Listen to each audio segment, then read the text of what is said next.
think they'd fight for the government? Do you think the military? Because I speak to people in the military, and they said, I want us to go to war with Russia. Yeah, good one. We don't want to go to war with Russia. So I hear people talk. What's your feeling coming out of the military?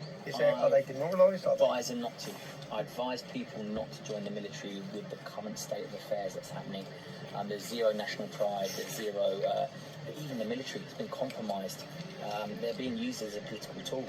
You know, the Labour government, the current government, and the narrative and the agenda that's coming from Europe, the external politics that's being used in the UK, is everything anti-British, anti-England, anti-national pride.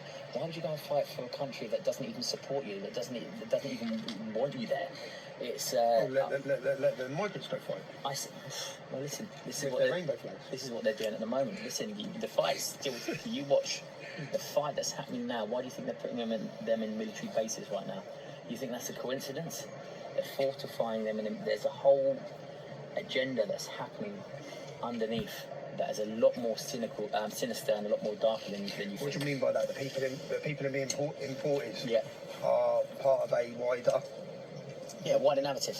Military plan? 100%. Because everyone says they're fighting age military, and I've seen some interviews of them basically all saying they're military, whether it be Afghani from different countries. We are teeing ourselves up for the biggest disaster, and I would say probably not next year, but in 27. There's a ringing through the grapevine that something's going to happen in 2027.